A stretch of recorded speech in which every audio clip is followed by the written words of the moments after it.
Hi, it's Sue. Thanks for joining me for today's Bible reading for April 7th, and I'm reading 2 Samuel 8 through 12 today from the World English Bible.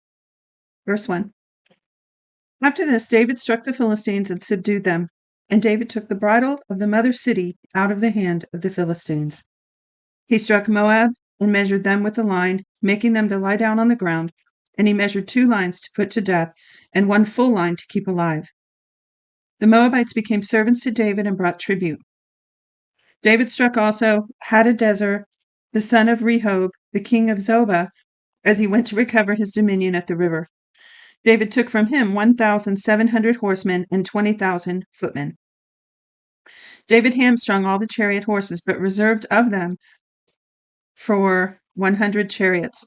When the Syrians of Damascus came to help Hadadezer, king of Zobah, David struck 22,000 men of the Syrians.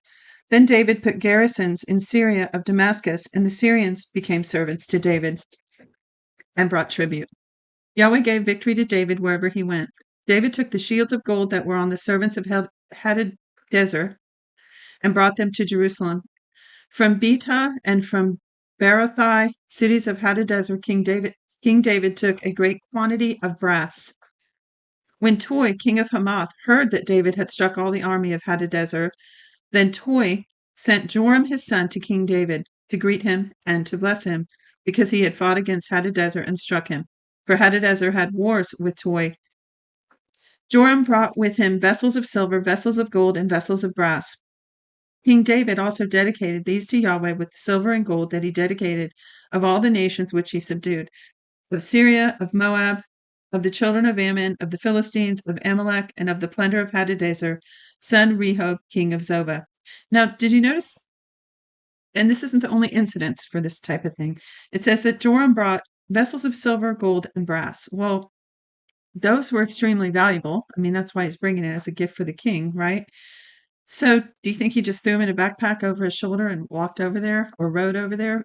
Probably not. He probably had a company with him to protect him and guard him. I mean, there were potential robbers and bands of outlaws, that type of thing. Maybe stronger kings that would have loved to have that gold, silver, and brass. So what I'm saying is there's more behind some of these sentences than you get in the description. So that's one of the reasons why it's good to slow down and meditate on the word, not just read it, but have a study time where we can just kind of mull it over and think about it and do the word studies and look up the history in the background. So I just wonder how many men went with Joram when he brought all this to King David. Verse 13. David earned a reputation when he returned from striking down 18,000 men of the Syrians in the Valley of Salt. He put garrisons in Edom. Throughout all Edom he put garrisons, and all the Edomites became servants to David. Yahweh gave victory to David wherever he went. David reigned over all Israel, and David executed justice and righteousness for all his people. That's important too. It wasn't just justice, it was justice and righteousness. So his judicial system was righteous. It was according to, how do you decide what's right and wrong? Well, according to the standard of righteousness. So it says he executed justice and righteousness for all his people. Joab the son of Zeruiah was over the army. Jehoshaphat the son of Ahilud was recorder. Zadok the son of Ahitub and Ahimelech the son of Abiathar were priests. Sarai was scribe. Benaiah the son of Jehoiada was over the Cherethites, and the Pelethites, David's sons, were chief ministers. David said, "Is there yet any who is left of Saul's house, that I may show him kindness for Jonathan's sake?" Okay, so remember, he had a covenant with Jonathan, so he's wondering, am I keeping my agreement? Am I keeping my covenant? So he said, "Is there anyone still alive from that family?" There was of Saul's house a servant whose name was Ziba, and they called him to David. And the king said to him, "Are you Ziba?" He said, "I am your servant." The king said, "Is there not yet any of Saul's house, that I may show the kindness of God to him?" Ziba said to king, "Jonathan still has a son who is lame in his feet." The king said to him, "Where is he?" Ziba said to the king, "Behold, he is in the house of Machir, the son of Ammiel, in Lodebar." Then King David sent and brought him out of the house of Machir, the son of Ammiel, from Lodebar. wish I could remember. If you heard me the other day, I said there was a message that I heard one time about whatever we were reading about the other day, and it stuck with me. Oh, it was the pursue, overtake, and recover all. And now here's this one on Lodi Bar, and I don't remember who preached that message, but I've never forgotten Lodi Bar because of that preacher. That's a good preacher when they, teach you something that you never forget. But anyway, in this story, remember, um, well, let's go on with the story here. I won't go on that rabbit trail. So verse 5. Then King David sent and brought him out of the house of Machir, the son of Ammiel, from Lodibar.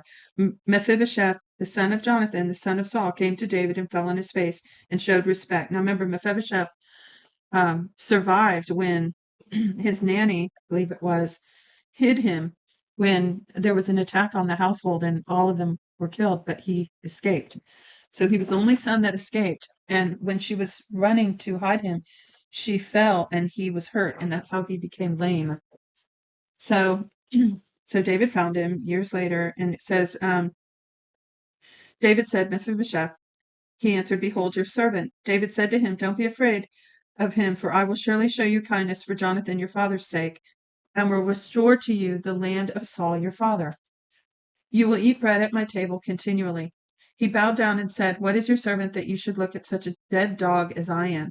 Then the king called Ziba, Saul's servant, and said to him, All that belonged to Saul and to all his house I have given to your master's son. Till the land for him, you and your sons and your servants. Bring in the harvest that your master's son may have bread to eat. But Mephibosheth, your master's son, will always eat bread at my table. Now Ziba had 15 sons and 20 servants. Then Ziba said to the king, According to all that my lord the king commands his servant, so your servant will do. So Mephibosheth ate at the king's table like one of the king's sons. Mephibosheth had a young son whose name was Micah. All that lived in Ziba's house were servants to Mephibosheth. So Mephibosheth lived in Jerusalem, for he ate continually at the king's table. He was lame in both his feet. So there you go. He gave him a retirement plan out of the blue. He recollected his inheritance from his father Saul. Chapter 10. After this, the king of the children of Ammon died, and Hanun his son reigned in his place.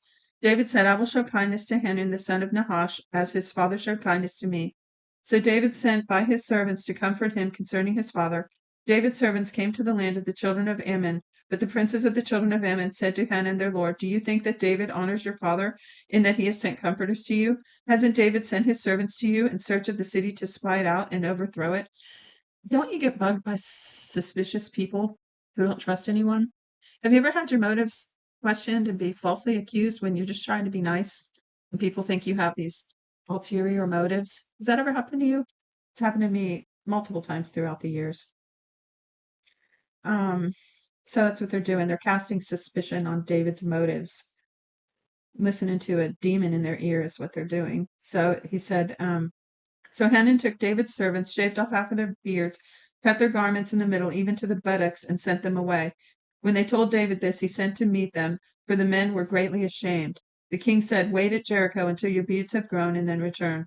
When the children of Ammon saw that they had become odious to David, the children of Ammon sent and hired the Syrians of Beth Rehob and the Syrians of Zobah 20,000 footmen, and the king of Maacah with 1,000 men, and the men of Tob 12,000 men.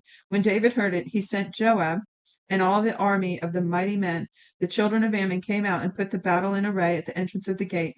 The Syrians of Zobah and Rebob and the men of Tob and Maacah were by themselves in the field. Now when Joab saw that the battle was set against him before and behind, he chose of all the choice men of Israel and put them in array against the Syrians. The rest of the people he committed into the hand of Abishai his brother, and put them in array against the children of Ammon. He said, If the Syrians are too strong for me, then you will help me. But if the children of Ammon are too strong for you, then I will come and help you. Be courageous, and let us be strong for our people, for the cities of our God, and may Yahweh do what seems good to him. So Joab and the people who were with him came near to the battle against the Syrians, and they fled before him. When the children of Ammon saw that the Syrians had fled away, they likewise fled before Abishai and entered into the city. Then Joab returned from the children of Ammon and came to Jerusalem. When the Syrians saw that they were defeated by Israel, they gathered themselves together. Hadadezer sent and brought out the Syrians who were beyond the river, and they came to Helam and Shabach, the captain of the army of Hadadezer, at their head. David was told that, and he gathered all Israel together, passed over the Jordan, and came to Helam. The Syrians set themselves in array against David and fought with him. The Syrians fled before Israel, and David killed 700 charioteers of the Syrians and 40,000 horsemen, and struck Shobach, the captain of their army, so that he died there. When all the kings who were servants to Hadadezer saw that they were defeated before Israel, they made peace with Israel and served them. So the Syrians were afraid to help the children of Ammon any more. At the return of the year, at the time when kings go to war, David sent Joab and his servants with him and all Israel, and they destroyed the children of Ammon and besieged Rabbah. But David stayed at Jerusalem. At evening, David rose from his bed and walked on the roof of the king's house. From the roof, he saw a woman bathing, and the woman was very beautiful to look at. David sent and inquired after the woman. One said, "Isn't this Bathsheba, the daughter of Eliam, Uriah the Hittite's wife?" David sent messengers and took her, and she came into him, and he lay with her, for she was purified from her uncleanness, and she returned to her house. The woman conceived and sent and told David, and said, "I am with child." David sent to Joab, "Send me Uriah the Hittite." Joab sent Uriah to David. When Uriah had come to him, David asked him,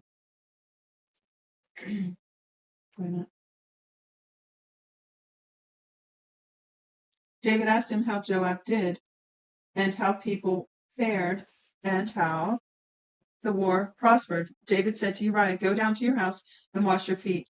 Uriah departed out of the king's house, and a gift from the king was sent after him. But Uriah slept at the door of the king's house with all the servants of his lord, and didn't go down to his house. When they had told David, saying, "Uriah didn't go down to his house," David said to Uriah, "Haven't you come from a journey? Why didn't you go to your house?" Uriah said to David, "The ark, Israel, and Judah are staying in tents, and my lord Joab and the servants of my lord are encamped in an open field. Shall I then go into my house to eat and to drink and to lie with my wife? As you live, and as your soul lives, I will not do this thing." David said to Uriah, "Stay here today also, and tomorrow I will let you depart." So Uriah stayed in Jerusalem that day, and the next day, when David had called him, he ate and drank before him and made him drunk. At evening he went out to lie on his bed with the servants of the Lord, but didn't go down to his house. In the morning David wrote a letter to Joab and set it by the hand of Uriah. He wrote in the letter, saying, "Send Uriah to the forefront of the hottest battle, and retreat from him, that he may be struck and die." When Joab kept watch of the city, he assigned Uriah to the place where he knew that valiant men were. The men of the city went out and fought with Joab. Some of the people fell, even David's servants, and Uriah the Hittite died also. Then Joab sent and told David all the things concerning the war, and commanded the messenger, saying, "When you have finished telling all these things concerning the war to the king, it shall be that if the king's wrath arise, and he asks you, 'Why did you go near to the city to fight? Didn't you know that all would shoot from the wall? Who struck Abimelech, the son of Jerubasheth? Didn't a woman cast an upper millstone on him from the wall, so that he died at Davies? Why did you go so near the wall?' And then you shall say, 'Your servant Uriah the Hittite is also dead.'" So the messenger went and came and showed David all that Joab had sent him for. The messenger said to David, "The men prevailed against us and came out into the field, and we were on them even to the entrance of the gate. The shooters shot at your servants from off the wall, and some of the king's servants are dead, and your servant Uriah the Hittite is dead." Then David said to the messenger, "Tell Joab, don't let this thing displease you, for the sword devours one as well as another. Make your battle stronger against the city and overthrow it. Encourage him."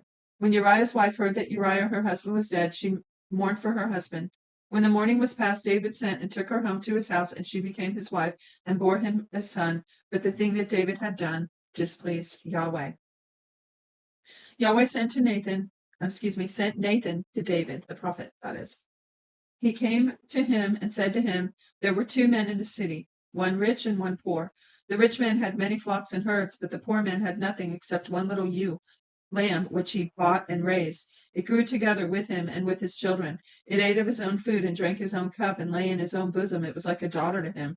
A traveler came to the rich man and spared to take of his flock and of his own herd to prepare for the wayfaring man who had come to him, but took the poor man's lamb and prepared it for the man who had come to him." David's anger burned against the man, and he said to Nathan, "As Yahweh lives, the man who has done this deserves to die.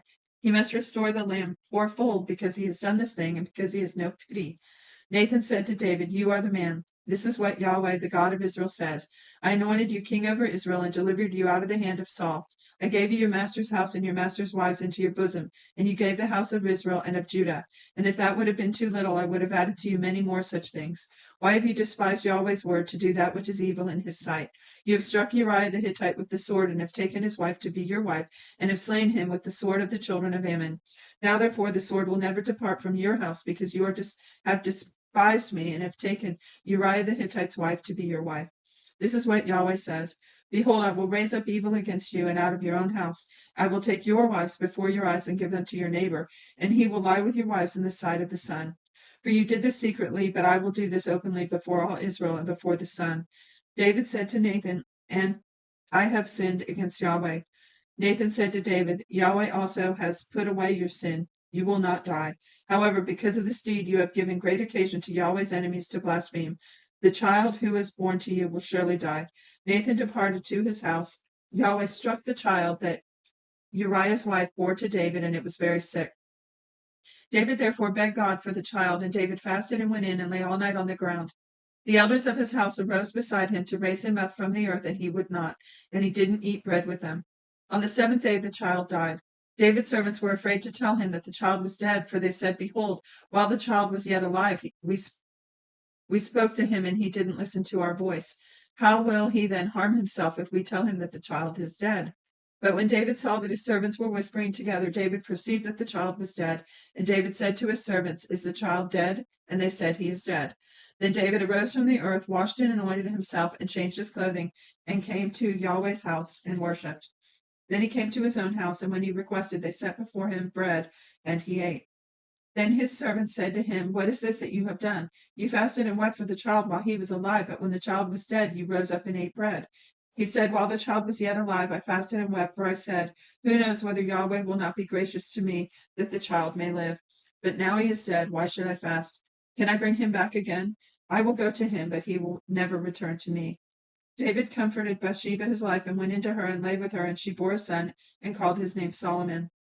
Yahweh loved him and sent him by the hand of Nathan the prophet, and he named him Jedediah for Yahweh's sake. Now Joab fought against Rabbah, the children of Ammon, and took the royal city. Joab sent messengers to David and said, I have fought against Rabbah. Yes, I have taken the city of waters. Now therefore gather the rest of the people together and encamp against the city and take it, lest I take the city and it be called by my name. David gathered all the people together and went into Rabbah and fought against it and took it. He took the crown of their king from off his head, and its weight was a talent of gold, and in it were precious stones, and it was set on David's head. He brought a great quantity of plunder out of the city. He brought out the people who were in it and put them under the saws, under the picks, under axes of iron, and made them pass through the brick kiln, and he did so to all the cities of the children of Ammon. Then David and all the people returned to Jerusalem. Well, that's it for today's reading. Be sure to check the description for links, including how to get your free Bible and the Bible Project overview for this book, which is very helpful, and any other links there you want to take advantage of.